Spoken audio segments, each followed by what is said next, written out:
Hola, buenas noches amigos. Estamos como todas las semanas en el tiempo de entrevista de las aventuras de la espada. Y hoy pues repetimos en parte tema, aunque nunca se repite tema, y menos en historia. Repetimos tema en el sentido de que últimamente hemos viajado mucho a Estados Unidos y concretamente al oeste norteamericano, al oeste de México, al oeste de Canadá o incluso Alaska. Y hoy nos toca volver al oeste americano, a lo que es California, Nuevo México, Texas, toda esa zona que para los españoles fue tan importante durante el principio y casi hasta el final del siglo XVIII, y que luego pues pasó a depender de los Estados Unidos de Norteamérica. Y bueno, aunque hubo un interludio en el sentido de que, por ejemplo, California dependió de México o Texas fue un estado independiente, pero todo eso acabó a principios del XIX cayendo en manos de los Estados Unidos de Norteamérica. Y para hablarnos de historia y de esa época, pues hemos traído hoy, como ya os he anunciado antes, y esta noche tenemos con nosotros, y lo vamos a presentar ya, que hace mucho rato que le estamos dando vueltas al tema, a un historiador, un amante de la historia, sobre todo de la historia antigua, de la historia militar de España, que es don José Enrique López Jiménez. Buenas noches, don José Enrique. Pues buenas noches, José Antonio. Encantado de estar aquí contigo en tu programa, y es todo un honor pues, sentarme en el mismo sitio donde han pasado tan buenos escritores e historiadores. Esperemos que yo esté a la altura de ellos. Bueno, yo creo que sí, porque bueno, yo no conozco exhaustivamente la obra de don José Enrique, pero lo poco que conozco de él me lo sitúa al mismo nivel que cualquiera de los otros historiadores que han pasado por aquí, y más recientemente Carlos Canales o Iván Vélez. Pero lo que puedo decir es que su prosa, digámoslo así, no se aleja ni con mucho de los mejores. Digamos que es muy difícil decir quién es el mejor o quién es el peor, pero vamos, que está al nivel de cualquiera de los autores que ha pasado por aquí, perfectamente, o incluso mejor que algunos. Y bueno, don José Enrique, ¿cómo es que nos hemos metido a esto de historiador? Pues simplemente porque soy enamorado, como tú has dicho, de la historia de España, pero desde hace muchísimos años. Creo que de cuando empecé a leer ya me aficioné a la historia de España, bueno, con lo que nos lleva casi todo a todos los historiadores, o muchos de nosotros, que es el amor hacia España. Y bueno, pues creo que aprender o profundizar en la historia de España y en aquellos aspectos poco conocidos de nuestra historia, pues reforzará un poco la creencia de que este país, pues yo creo que merece la pena. Y bueno, pues creo que hay gente que sacrificó mucho por él, y creo que merece la pena que lo recordemos y que contemos qué hicieron. Sí, bueno, la verdad es que la historia de España es tan densa, tan prolija y tan grande, que quizá tiene grandes lagunas precisamente en su conocimiento, sobre todo por las juventudes actuales que no necesitan aprobar las asignaturas para pasar de curso. Es una cosa graciosísima. Eso ya me hubiese gustado a mí hace 40 años, pero bueno. Y a mí también, la verdad. Lo que pasa es que, claro, el problema que ellos tienen es su desconocimiento total y absoluto de las materias que tendrían que conocer, como por ejemplo la historia de España o la geografía, ¿no? Sí, pues claro, es que hoy en día la historia de España se da deprisa y corriendo, se tocan los temas más importantes y en términos muy generalistas, y sin embargo no se profundiza pues en aquellos aspectos pues, tan curiosos como nuestra presencia en Estados Unidos, o los antiguos territorios españoles de los actuales Estados Unidos, o lo que fue Hispanoamérica, o nuestras provincias, porque a mí no me gusta llamar las colonias sino nuestras provincias de Filipinas y Cuba. Sí, es algo que se ve muy de pasada, y a veces con bastante pues puntos negros, por no decir de otra manera. A mí siempre me gusta contar, cuando me hablan de estos temas, que a mí, por ejemplo, cuando me contaron la historia de la independencia de nuestras provincias hispanoamericanas, me dijeron que aquello fue una guerra entre españoles criollos, es decir, españoles nacidos allí, y españoles peninsulares, y eso es algo completamente falso. No creo que mis profesores pretendieran engañarme, sino simplemente que yo no había aprendido la historia pues en libros que a su vez habían tomado apuntes de historiadores foráneos como ingleses y franceses, que siempre nos han tenido hasta cierto punto un especial cariño.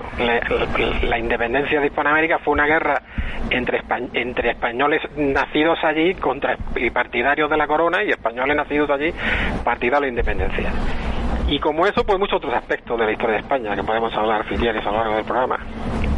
Sí, lo cierto es que ciertamente, como dice nuestro invitado hoy, el tema está en que fue una lucha entre criollos. Curiosamente, los criollos básicamente eran los que querían la independencia por motivos meramente económicos y dirigidos, parece ser, que por lo que sería la línea internacional de la masonería, y básicamente defendían precisamente la permanencia con España los nativos, los descendientes de nativos, porque precisamente desde la reina Isabel, que dio una serie de órdenes y normativas al respecto, tenía los mismos derechos un nativo, un criollo o un señor de Burgos. O sea, daba exactamente igual, todos eran ciudadanos dependientes de la misma corona, ¿no? Sí, efectivamente, tú lo has dicho. Los regimientos españoles en América en su mayoría estaban formados por negros e indios, y la mayoría de los negros y la mayoría de los indios lucharon del lado de España, porque claro, España les permitía vivir como habían vivido durante siglos y generaciones, y sabía lo que se les venía encima cuando la nueva república surgiera, porque a fin de cuentas lo que querían Bolívar y sus secuaces eran quedarse con todas las tierras y todo el poder, que en aquel momento era de España, pero como tú has dicho, era de los indios y de los negros. Y por decir datos, cuando se independiza la América española, o cuando empieza la guerra de la América para la independencia de la América española, más del 90% de los negros eran libres, mientras que cuando se independizan los Estados Unidos, solo el 2% de los negros eran libres. Eso creo que ya podría dar mucho más datos, pero bueno, no creo que con ese los oyentes harán una idea de lo que fue aquello.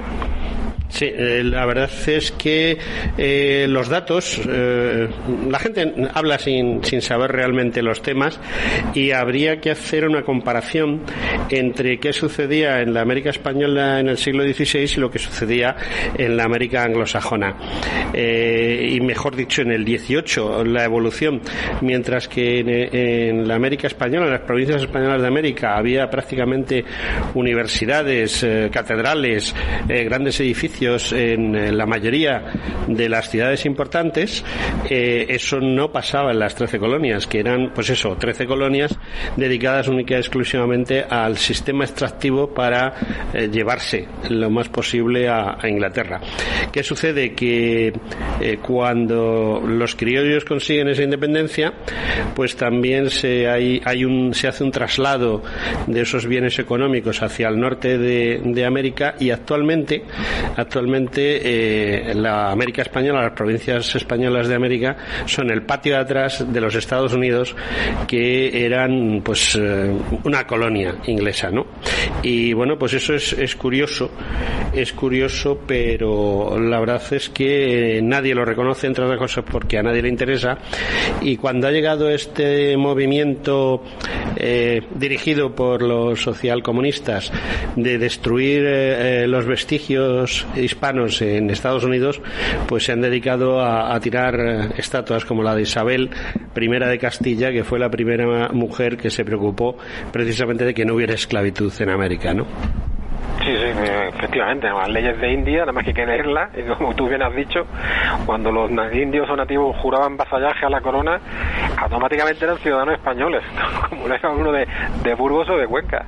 Uh-huh. Y bueno, y es cierto que bueno, que al principio pues, hubo una conquista, pero es genocidio completamente falso.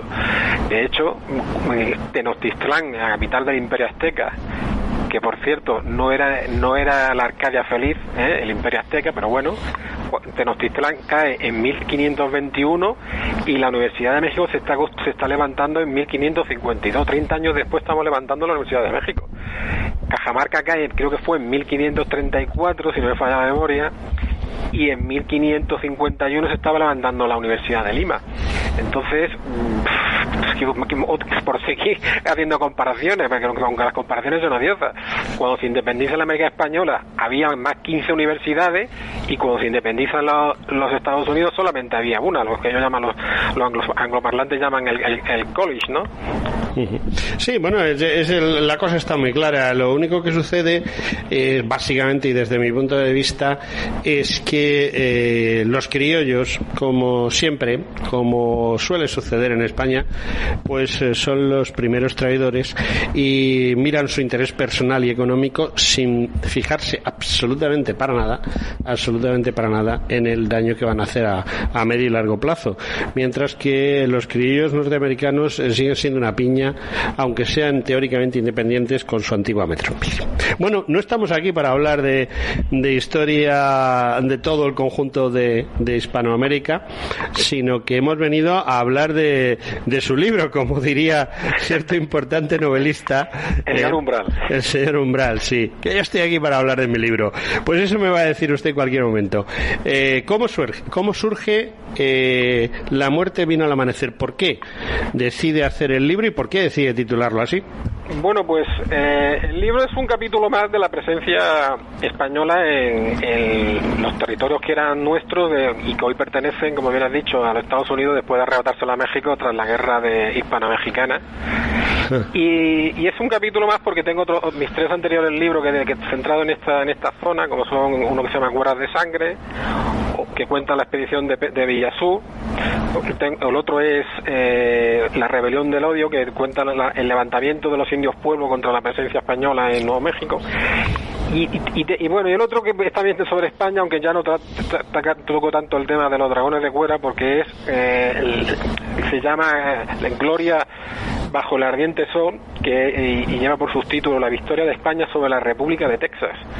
A la gente le sonará extraño ese subtítulo, pero es que el primer intento independentista de Texas, y que forman un gobierno, un ejército y redactan una constitución, no fue en 1835 cuando se levantan contra México, la famosa batalla del Álamo y todo esto, sino que fue muchísimo antes contra España, y España pues en una batalla derrota a este independentista. Y este último libro, pues continuando con los anteriores, pues un capítulo más de la presencia española de dos pequeños asentamientos o poblaciones que levantó España en el cruce de Yuma, porque era un punto estratégico para llegar desde lo que era el virreinato de Nueva España o la zona de Sonora hasta California, ¿no? hasta San Francisco. Entonces España llevaba muchísimos años buscando esa ruta y encontró un punto estratégico en el cruce de lo que se llama el cruce de Yuma, la confluencia del río Gila y el río Colorado, que ahora luego explicaremos si te parece cómo es esa confluencia. Decidió España ahí levantar dos asentamientos con soldados, con colonos, y desgraciadamente pues lo que ocurre siempre, los malentendimientos, los fallidos encuentros pues llevaron a que los indios atacaran este asentamiento y murieran y cometieron una auténtica masacre, y los asentamientos desaparecieron. Y cuento pues todo lo que es la historia, cómo se empieza a ser importante ese punto, por qué se montan los asentamientos, quiénes son las personas que fueron allí. Y bueno, todo esto incluye mucha documentación que he encontrado en el Archivo General de Indias. Y bueno, cuando yo en mis libros me gusta siempre que hay algún español que hizo algo importante, aunque sea un personaje anónimo, pues pongo su nombre, y en el libro y en todos mis libros están recogidos los nombres pues, de todos aquellos soldados o colonos que lucharon por España y murieron allí porque aquello era territorio español, evidentemente. Sí, porque estamos hablando de que había unos asentamientos, había unos colonos, pero la fuerza armada de la que se disponía para poder mantener, digamos, la ley y el orden español en la zona no era muy numerosa, porque los dragones de Cuera pues no eran tantos, ¿no? ¿Qué va? Los dragones de Cuera eran poquísimos para defender todo lo que era la frontera norte del virreinato, que incluía pues Texas, Arizona, Nuevo México, California, etcétera. No habrían ni 1000 hombres. Y de hecho en estos asentamientos solamente van 10 dragones de Cuera a cada asentamiento para defender estas dos pequeñas poblaciones que se levantaron eran casas de adobe, claro, evidentemente, porque allí no había nada. Una nueva colonia que España iba a establecer allí. Sí, además las distancias en kilómetros eran enormes, porque de uno a otro asentamiento, concretamente de estos dos de los que estamos hablando, hay unas distancias que hoy en día se tarda varias horas por autopista, ¿no? Sí, bueno, entre ellos dos las distancias eran relativamente cerca, que estaban en 10 kilómetros, pero de estos asentamientos a cualquier otro punto que hubiese población, pues sí, podría haber perfectamente 250 kilómetros. 250 kilómetros de desierto, o sea, un poco por la zona norte, que nos íbamos a territorio indio prácticamente inexplorado. Hacia el este estaba el desierto de California, hacia el sur estaba el desierto de Sonora y desierto de Yuma, y si nos vamos a la derecha tenemos prácticamente todo lo que es el desierto de Texas. Sí. O sea, que eso eran los asentamientos, había que atravesar desierto para llegar allí. De todas maneras, a mí hay cosas que me llaman la atención. Cuando nosotros llegamos a aquella zona, el caballo no es conocido, ni el caballo ni la rueda, ninguna de las dos cosas, y el desplazamiento de los indios es andando, cosa que por supuesto los españoles superan porque disponen de caballos para moverse, pero realmente el tema está en que los propios españoles les dan caballos a los indios y les enseñan a montarlos, porque no solo eso, sino que lo que tratan los españoles, las misiones básicamente, sobre todo en California, es asentar a los indios, que dejen de ser nómadas, constituirlos en gente que está asentada en un lugar concreto, que se dedica a la agricultura, a la ganadería o a realizar labores artesanales, ¿no? Y eso quizá sí prospera en California, pero a lo mejor en esta otra zona de Nuevo México o Texas, por lo menos en la zona más desértica, eso es más difícil. Bueno, los asentamientos estaban pegados al río Colorado. Uh-huh. Entonces, claro, los españoles contaban con que cuando llegaran allí, porque habían ya llegado a acuerdo con el jefe nativo de la zona, que se bautizó en Ciudad de México, Salvador Palma, y los españoles creían que iban a llegar allí y iban a tener alimento suficiente para empezar a colonizar. Entonces, las tierras pegadas al río, pues sí eran zonas para que se podía plantar, pero evidentemente había que plantarla, había que labrar, había que sembrar, etcétera, etcétera. Y entonces los alimentos que habían allí en principio, el poco alimento que tenían los nativos, pues no era suficiente para alimentar a los nativos como a las colonias. Además, los nativos tenían la idea, por su jefe, que como he dicho estuvo en Ciudad de México, pues es la idea que tenía es que los españoles iban a llegar allí cargados de regalos, de telas vistosas, de armas, de caballos, como bien tú has dicho, y eso no ocurrió. Vaya por Dios, o sea que defraudamos un poco a los indios en ese sentido, ¿no? Sí, eso empezó un poco. El que empieza a colonizar todo este territorio eran los franciscanos. Bueno, primero empezó un jesuita, pero en esta zona tenemos que nombrar a un franciscano que está muy prácticamente olvidado, salvo un poco en Aragón porque era de allí, de Morada de Jalón, que se llamaba Francisco Garcés. Este hombre no tiene el renombre ni se le conoce tanto como a Junípero Serra, porque Junípero Serra, a fin de cuentas, fundó las misiones en California, pero es que este hombre no pudo fundar misiones porque, claro, murió en este levantamiento. Pero este hombre fue el primer hombre que cruzó el desierto de Yuma en solitario y además 2 veces, montado en un caballo. Tenemos que imaginarlo que cuando este hombre decimos que recorrió un territorio explorando, se había pegado 450, 500 kilómetros en solitario, por territorio inhóspito, por territorio que en parte era desierto y que por donde prácticamente no había, en algunas ocasiones no había pasado ningún hombre blanco. Se podía encontrar con tribus indias que no conocían al hombre blanco. Los yumas en este caso, que eran los yumas o los quechan, yuma era el nombre que le dieron los españoles a los indios que vivían en esta zona, sí conocían ya al hombre blanco. Pero debemos imaginarnos el valor de estos hombres en solitario metiéndose por un desierto montado a caballo, sí. Y venga Jamelgo y que Dios proveerá, porque claro, si no sabía dónde podía haber una charca para beber agua, para que bebiera el caballo, era increíble. Y gracias a los recorridos de este hombre es cuando se decide que consigue atravesar el desierto de Yuma, que es parte del desierto de Sonora, y por ahí se decide que se va a atravesar esta ruta de la que hemos hablado, que va a llegar hasta la zona de estos ríos, luego hacia el este y del este subir hacia el norte hasta la bahía de Monterrey, y más al norte la bahía de San Francisco. Ya. Pues lo que podemos decir es que es una aventura tremenda por parte de estos religiosos, que, bueno, como en el caso de Fray Junípero Serra, que es un hombre andarín que tenía un problema con una pierna, ¿no? Entonces, meterse esas cantidades de kilómetros andando prácticamente en un territorio inhóspito en el que no tenían comida, no tenían, a lo mejor ni siquiera podían pasar días sin obtener agua y más alimentos que los que diese la tierra, porque tampoco podían ir cargados de muchas cosas, pues es verdaderamente importante y la verdad es que es espeluznante. Ahora, que dejaron una semilla está claro, porque yo recuerdo, hay una película que seguro que nuestro interlocutor José Enrique López conoce, que es La Legión Invencible, que protagoniza John Wayne. Y hay una escena en la que John Wayne se presenta, pues mitad hacia el final de la película ya, se presenta en el campamento indio y habla con el jefe que ya está destituido por ser demasiado anciano y los jóvenes están muy guerreros, y el indio lo que le dice es yo soy cristiano, yo soy católico, yo estoy bautizado, ¿no? Y parece ser que en las primitivas películas del oeste los indios hablaban en español, o sea, la versión Hollywood, los norteamericanos hablaban en inglés, lógicamente, y los indios hablaban en español, cosa que ha desaparecido de las películas actuales, ¿no?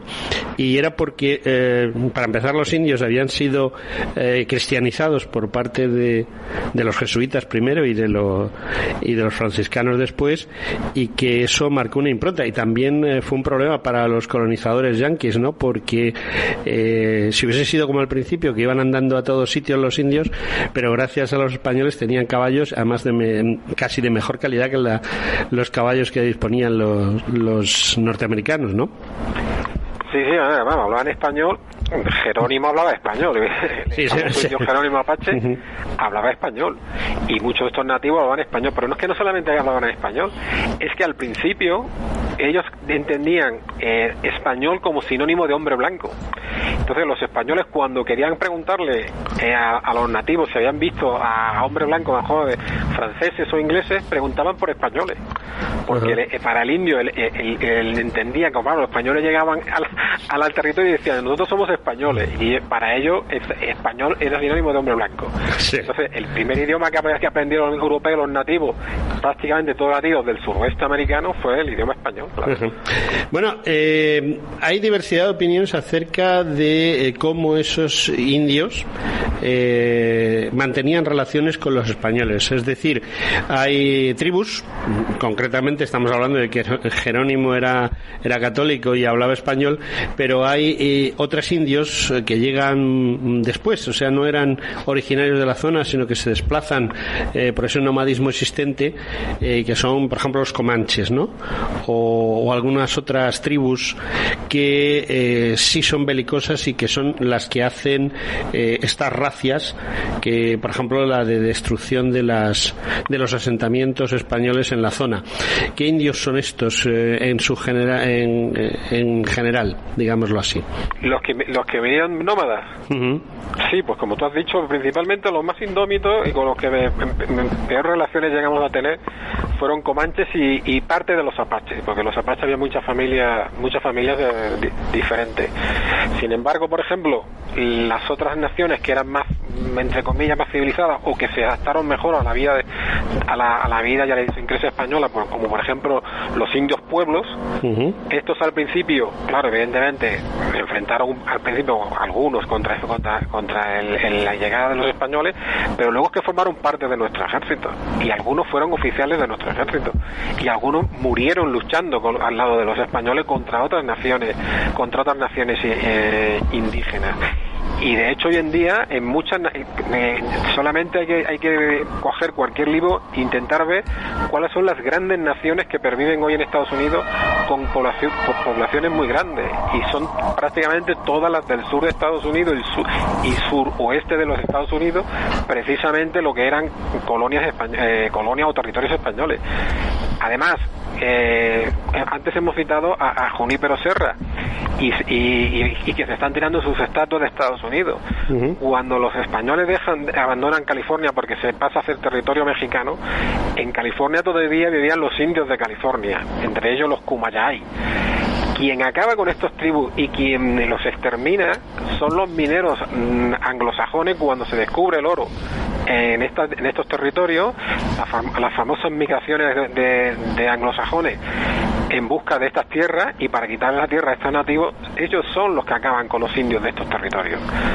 O sea, que el hecho de que hoy en día se tire, a mí es que me llama la atención. Cuando Junípero Serra fue todo bondad, incluso se conservan cartas pidiéndole al virrey, cuando los indios habían atacado una misión, que atacaron por ejemplo la misión de San Diego y la defendieron 6 dragones de fuera, él escribe al virrey pidiéndole que no se tomen represalia contra los nativos, y cuando él a su entierro fueron miles de nativos. O sea, que es una cosa que lo que es el desconocimiento y un poco la ignorancia, ¿no? De no saber lo que se hizo allí y de lo que hicimos los españoles.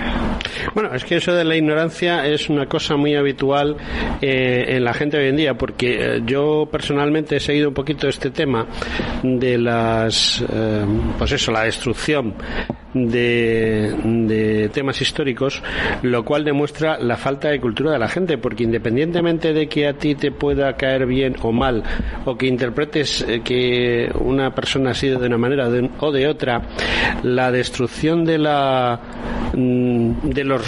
restos que tenemos culturales antiguos, eso se va sobre todo mucho, por ejemplo en la guerra civil nuestra, pues se dedicaron a destruir sobre todo iglesias, y dentro de las iglesias había grandes cantidades de obras de arte. Yo siempre lo digo a mis oyentes que mi abuelo era imaginero, es decir, escultor religioso, mi abuelo paterno, y el 90 y tantos % de su obra pues desapareció con la guerra civil, porque la quemaron simplemente. Y yo personalmente no entiendo por qué hay que destruir las estatuas, derribar las iglesias o lo que sea, porque luego, sin embargo, es curioso, pero en países teóricamente mucho más que tendría mucho más motivos y razones que lo que pueda tener esta gente para hacer eso. Yo he vivido en varios países de Asia Central por motivo de trabajo, y bueno, pues la capital de Kirguistán, que es Bishkek, en su principal avenida la han desplazado, no la han quitado, sino que la han desplazado porque hicieron unas obras de reforma en la calle, y entonces pues desplazaron la estatua de Lenin. Y no, es un país que no es ni comunista ni quiere para nada la gente de allí volver a la Unión Soviética, que era donde estaban hace 50 o 60 años, ¿no? Pero sin embargo, pues no han derribado ninguna estatua de Lenin, ni han destruido un museo dedicado a Frunze, que era una persona de aquella ciudad y que fue uno de los líderes del ejército soviético que había se montó en la Unión Soviética, y bueno, pues no pasa nada, es historia, está ahí y cada uno juzgue como quiera. Sin embargo, esta gente que se dedica a destruir las estatuas de Colón, las estatuas de la reina Isabel, estoy completamente seguro que no saben ni quién era la reina Isabel, ni quién era Colón, ni les preocupa. O sea, les han pagado, además hay imágenes que claro no salen en los medios oficiales, en las que se ve cómo se orquesta todo este tipo de cosas, y bueno, pues son individuos pagados para hacer estas maldades, ¿no?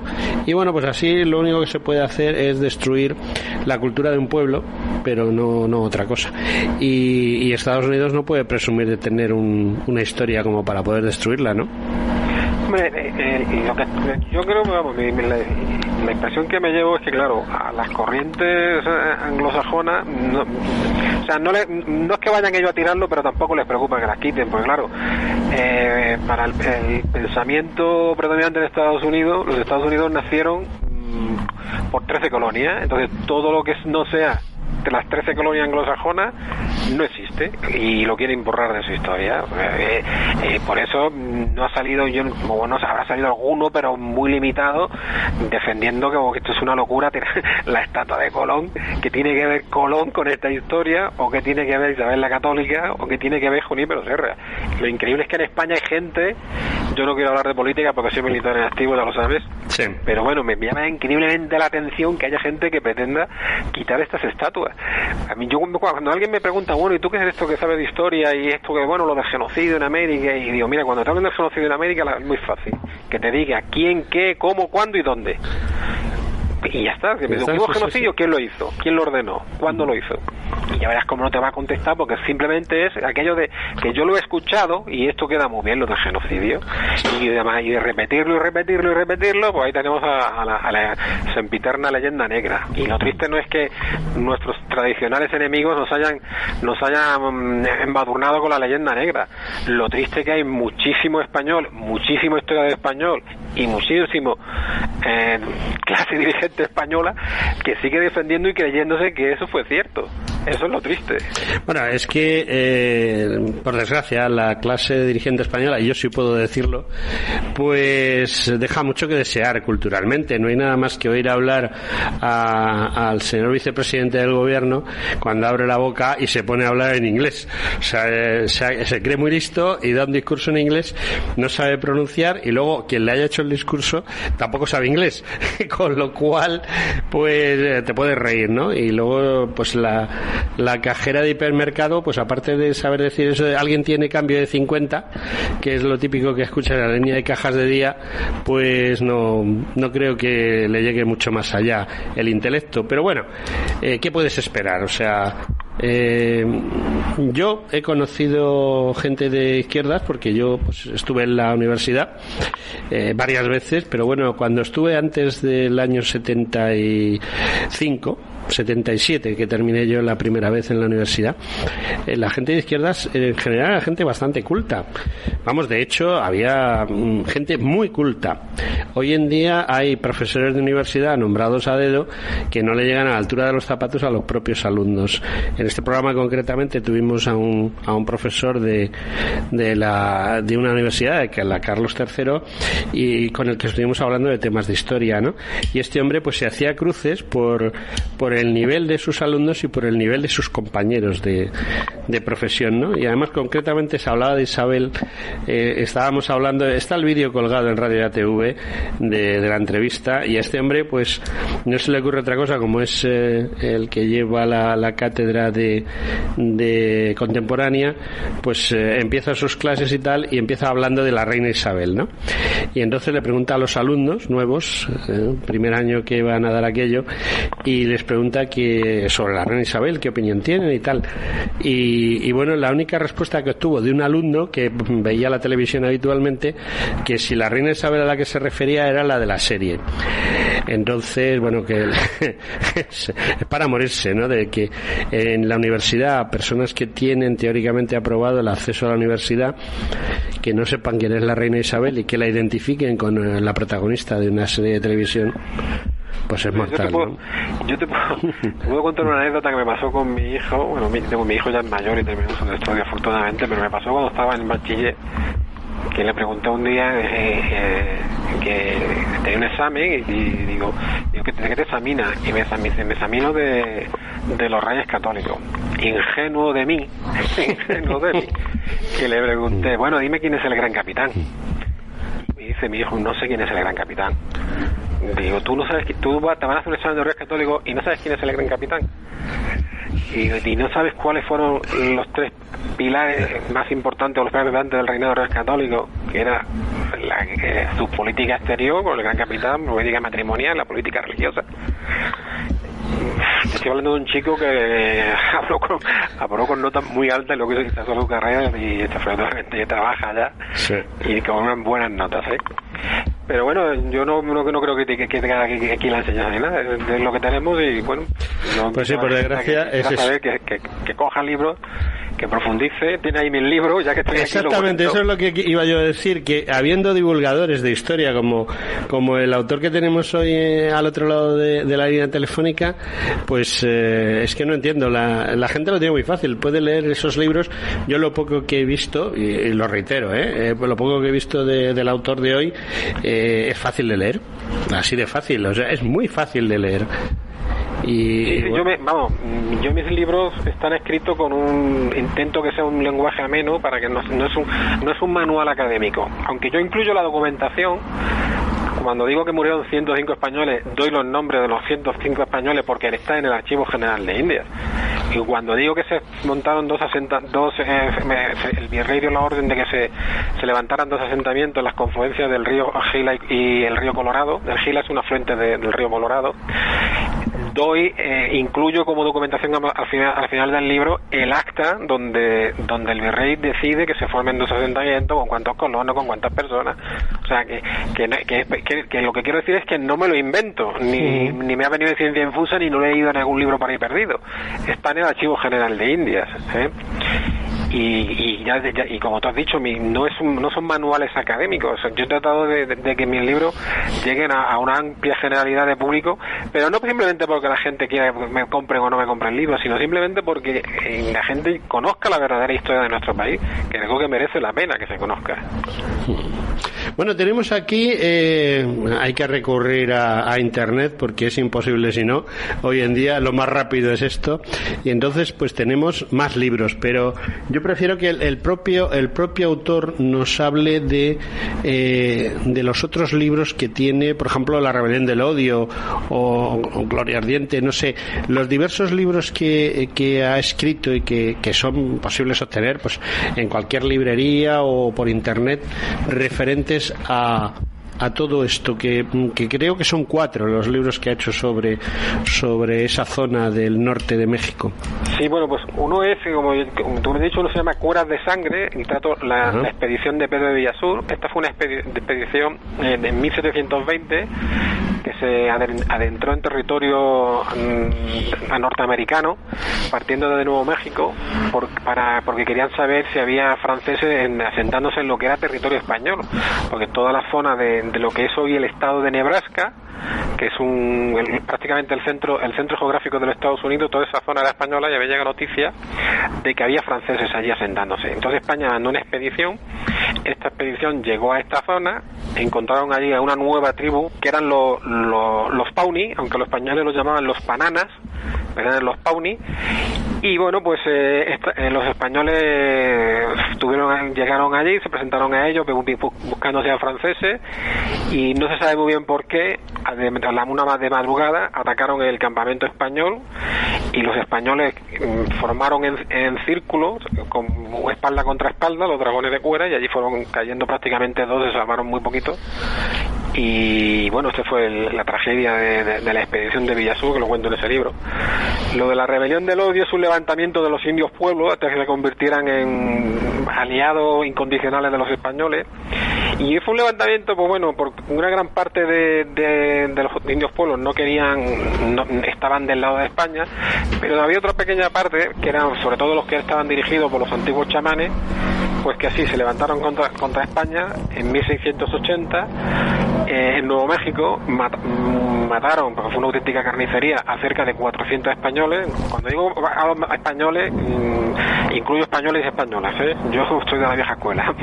Y había mujeres y niños, y bueno, expulsaron a los españoles del territorio de lo que es hoy Nuevo México, y hasta cerca de más de un año después, con el famoso Vargas, el nuevo gobernador, volvieron a conquistar este territorio, y bueno, otra vez fue a formar parte de la corona española. Y bueno, pues cuento todas las peripecias, lo que ocurre y demás. El otro que ha citado es el de Gloria bajo el ardiente sol. Como ya he dicho, se levantaron tejanos apoyados por Estados Unidos, evidentemente. En el ejército que forman había muchísimos mercenarios norteamericanos de Estados Unidos, antiguos militares o aventureros y demás, que salieron a enfrentarse contra España, y el general español Arredondo pues lo derrota en la famosa batalla de Medina, o batalla del río Medina, también se le conoce como batalla del río Medina. Y el último pues es del que estamos hablando, que es La muerte vino al amanecer. El título es porque el ataque de los nativos para acabar con los asentamientos españoles se produce al amanecer, precisamente. Primero atacan al asentamiento que estaba más al norte, que se llamaba San Pedro y San Pablo de Vicuñer, que había 2 franciscanos, un sargento, un cabo de dragones y 8 soldados. Los pillan desprevenidos y los matan prácticamente a todos. Luego atacan al asentamiento que está más al sur, que se llamaba la Purísima Concepción, y lo mismo, ahí donde muere el padre Garcés con otro franciscano. Matan al jefe de los asentamientos, que era un alférez que se llamaba Santiago Islas. Matan al cabo y también a los 8 dragones, y con él pues mueren decenas de españoles. En total murieron 105 españoles y 79 quedaron cautivos, que luego fueron liberados por otras expediciones que tuvo que mandar a España. Y en este mismo ataque dio la casualidad de que hace unos días que había pasado una expedición española con ganado que iba hacia San Francisco a montar allí un asentamiento, y parte de esa expedición, concretamente el capitán Rivera, que era un capitán de dragones, que era un hombre ya de más de 60 años, pero que llevaba pues, más de 40 sirviendo a España, pues se quedó allí acampado con otros 18 dragones, con las bestias que llevaban, el ganado y demás. Se levanta un pequeño campamento un poco más al sur de la provincia de Concepción, al otro lado del río, porque el ganado no puede seguir y los indios atacan, y allí los españoles pues allí caen hasta, como digo en la contraportada de mi libro, hasta el último hombre. Y bueno, y el resto del libro pues es contar pues los intentos, no, porque se consiguió, de rescatar a los españoles que habían quedado cautivos de los indios, y de intentar pillar al principal cabecilla de la revuelta, pero a este no se le pilló. Se llamaba, te lo voy a decir una vez solamente cómo se escribe, porque era Ojei Kutekieve, y que los historiadores creen que significa el que resuella, porque posiblemente era asmático, pero luego cuando se bautizó adoptó el nombre de Salvador Palma, y él es el que dirige esta revuelta, y bueno, y acaba pues ahí cuenta toda la historia y todo lo que ocurre hasta la partida de bautismo de este indígena está incluido en el libro. Pues muy interesante, porque lo difícil hoy en día es muchas veces encontrar un libro de historia que primero acuda a las fuentes adecuadamente, y además de acudir a las fuentes, pues esas fuentes nos las revele. Es decir, hay historiadores que hablan y dicen, bueno, pero ¿esto de dónde lo ha sacado usted? Y lo cierto es que al final o te inundan, hay gente que te inunda de documentación, lo cual tampoco es bueno desde mi punto de vista, porque la inundación de documentación significa que ya nadie la va a mirar, porque ahí esto es horrible, salvo que tengas algún interés en concreto en algo. Y lo cierto es que para mí toda la documentación que se aporte en un libro debe ser la justa y necesaria para que conozcamos las situaciones y los protagonistas, y en este caso creo que para el autor que tenemos hoy en día es casi más importante los protagonistas que las situaciones, o me equivoco. Sí, no te equivocas. Yo siempre lo que he pretendido es rescatar los nombres de todos estos españoles, que algunos ni vieron España ni jamás, vamos, ni en sus mejores sueños, porque nacieron allí, pero paseaban con orgullo el hecho de ser español y el hecho de que su país y su gran país y el rey era el rey de España. O sea, los pocos españoles que fueron desde aquí, y digo pocos entre comillas, porque España no tenía población para cubrir unos territorios tan inmensos. Efectivamente, ese era nuestro gran problema, que había 12 o 14 millones de españoles aproximadamente, y claro, era inviable. Todo el mundo era un tercio de la superficie del planeta tenía sobre él la bandera de España, ¿no? Que es curioso, porque precisamente el otro día Carlos Canales aquí nos hablaba de cuando se plantó la bandera española en un sitio que se llama Córdoba. Eso está en Alaska. Eso está en Alaska, ¿no? Y bueno, incluso la televisión española, la televisión espantosa, porque no tiene otro nombre, pues está poniendo series antiguas de dibujos animados, y hay una que habla de la historia de los conquistadores, de los descubridores, etcétera, ¿no? Y curiosamente, si cada programa dura 25 minutos, pues dedica 24 minutos a exploradores holandeses, ingleses o franceses, franceses y 1 minuto a los españoles, cuando precisamente el Océano Pacífico durante 3 siglos para ser exactos, se llamó no el Océano Pacífico, sino el Lago Español. Sí, era el Lago Español y... Era su nombre.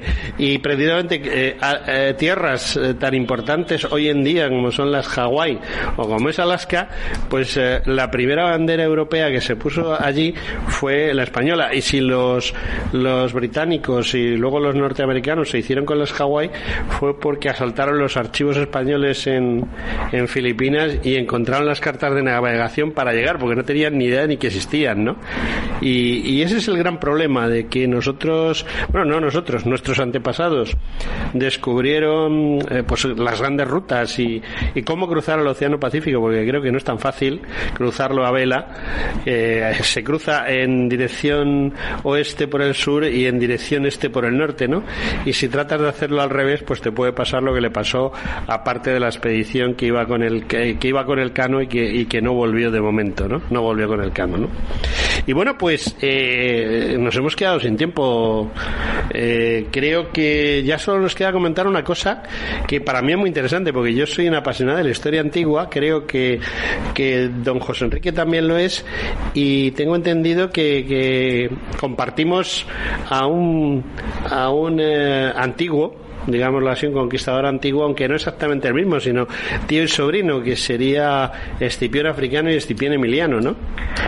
Sí, bueno, mi primera novela está ambientada es la vida de Escipión Emiliano. Y, bueno, conquistador de Cartago, ¿no? Conquistador de Cartago o conquistador de Numancia. Conquistador, no, de las dos. O sea, fue el que destruyó Cartago, la Tercera Guerra Púnica. Efectivamente. Y luego acabó con Numancia también. Sí. Aunque era nieto por adopción de... nieto por adopción. No sabía yo exactamente... Sí, el hijo de Escipión el Africano, que no es un personaje famoso, porque no hizo ninguna hazaña famosa en la historia de Roma, lo adoptó a él, aunque era su primo hermano, lo adoptó porque, bueno, eran adopciones de estas de interés o de acuerdo entre grandes familias. Sí. Y el padre de Emiliano se había casado en segunda nupcia, se había divorciado de la primera mujer y ya tenía 2 hijos y tuvo 2 hijos más pequeños, y a sus 2 hijos mayores, a Escipión Emiliano, se lo entrega en adopción a la familia de los Escipiones. Sí. y a su otro hijo, y al hijo mayor, que se llamaba Quinto, se lo entrega a la famosa familia, porque era famosa también, de los Fabios. Sí.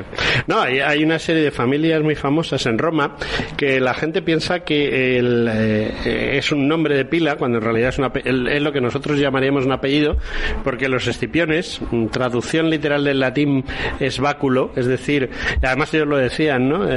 Esta familia es sobre la que se apoya Roma, es el báculo. Escipión es sobre quien se apoya Roma, y lo hizo durante varias décadas, digamos varios siglos, ¿no? Y bueno, el problema está en que tampoco es una historia muy conocida por parte de la cultura española, ¿no? Si en tu programa se habla de historia antigua, cuando quieras, yo estoy dispuesto a hablar de David Emiliano o de mi otra novela que trato al emperador Tito, y hablamos de ello. Bueno, pues yo estoy encantado, porque además el general Tito, que luego acabó siendo emperador, es el que toma la ciudad de Jerusalén y la deja a los cimientos, ¿no? Tengo entendido. Sí, bueno, a los cimientos. Él había dado orden, bueno, la deja a los cimientos, tú lo has dicho. Eso fue así. Lo que siempre se discute es sobre si él dio la orden de que el templo no se destruyera. Pero en medio de la lucha, casi todos los historiadores coinciden, pues que algún legionario o algún descontrolado debió tirar alguna antorcha, prendieron el cortinaje, y imagínate, aquello que estaría lleno de oro y de monedas de oro, de todas las ofrendas, que lo estaba. De hecho, en el arco de Tito se observa en relieve la famosa menorá, que es el candelabro de 7 brazos, que pesaba más de 30 kilos de oro, y la mesa, supuestamente mesa de Salomón, eso se ve en el arco de Tito, eso se lo trajo. Efectivamente, se ve en el arco de Tito, y es muy importante, o sea, no es ninguna tontería, es un símbolo de haber conquistado aquello. A mí me extraña muchísimo que un tipo como Tito, que no es que fuese ningún descerebrado, sino que funcionaba según la normativa romana, dijese que no se destruyese no me cuadra. O sea, yo tengo entendido que los romanos, cuando decidían acabar con un problema, era acabar con el problema, y el templo representaba el buque insignia del problema, ¿no?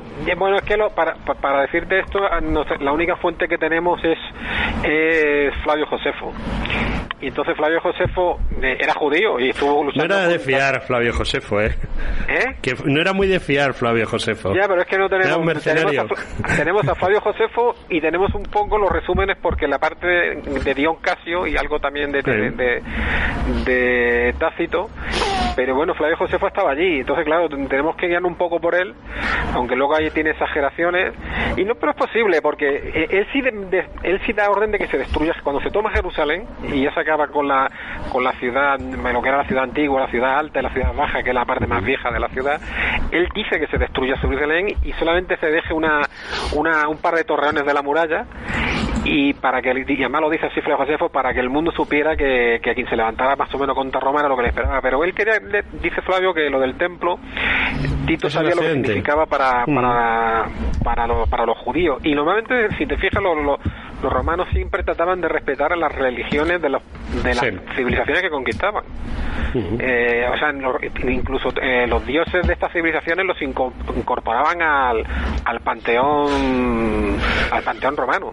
Luego es posible que el día de la orden, según Flavio Josefo, él dice: no quiero que se destruya porque esto será un monumento también de la grandeza de Roma, y bueno, lo adorna un poco Flavio Josefo, pero es posible, y casi todos los historiadores lo aceptan, que es posible que Tito diera esa orden de que el templo por lo menos no se destruyera. Pero claro, los más fanáticos se habían refugiado en el templo.